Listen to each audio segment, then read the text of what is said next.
The 6.3 patch is fast approaching, and there are plenty of things to do in Final Fantasy XIV before that, if you haven't gotten around to it.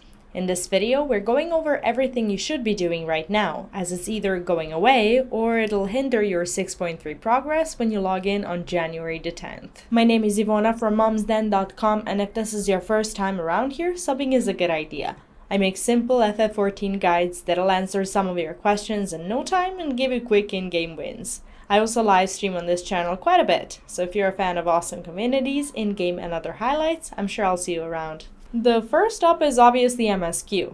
If you haven't finished your 6.2 adventures and you'd like to jump into the main story as soon as the patch drops, now is the time to do that. Apart from the MSQ, there's a cool quest that gives a lot of backstory on some of the important characters in the main storyline. If you haven't done this cute little quest line, make sure to visit Radiant Scout in Radzat to pick up the Shadowed Pass quest, and you can find the coordinates on screen. If you haven't gotten your Island Sanctuary to rank 10, now is the perfect time to commit to that activity, as the new patch will be coming with a whole lot of Island Sanctuary updates, and if you'd like to experience them without feeling backlogged, there's still time to fix that. The current Moogle Treasure Trove event is up and running, and will be ongoing until the start of the 6.3 patch. There are some unique and otherwise impossible items to obtain this time, like the Namazu Handkerchief or the Falcon Ignition Key, so if you'd like to pick up these limited time items, there's no time like the present. The current PvP series offers a gorgeous dragon-like mount as a reward, and if you haven't finished ranking up this season's milestones, you can do so now.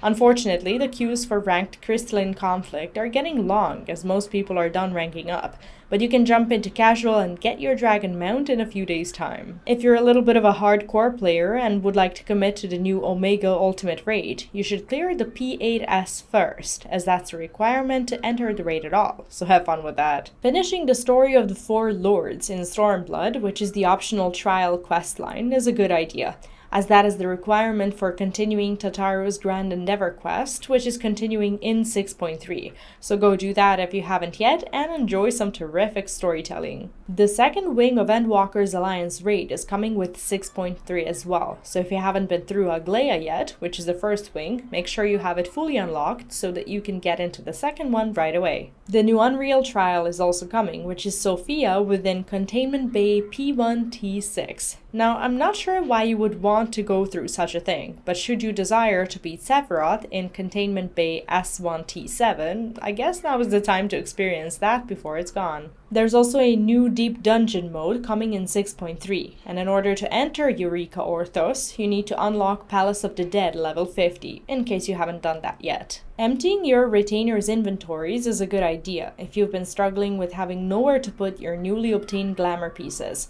as you'll be able to glam your items directly from your retainer inventory when the new patch drops, so make sure you have enough space for all the new 6.3 glam items. When it comes to 6.35, which is a little while away still, there are two additional things you should be doing. The first one is obtaining your Endwalker relic weapon from the Hildebrand relic weapon questline, as the quest will be continuing. And the second is leveling a crafter to 80 in order to partake in the new tribal quests and enjoy the company of Loporis once more. That's about all I could think of when it comes to pre-6.3 to-do list. What are some of your burning tasks? Let me know in the comments, and make sure to sub to the channel for more easy guides like this if you haven't done that yet.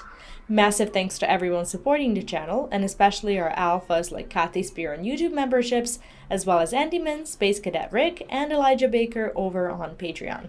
If you'd like to join them and keep the content going, all the links are in the description of this video. Enjoy the new patch, have fun, and I'll see you in my next one. Bye bye.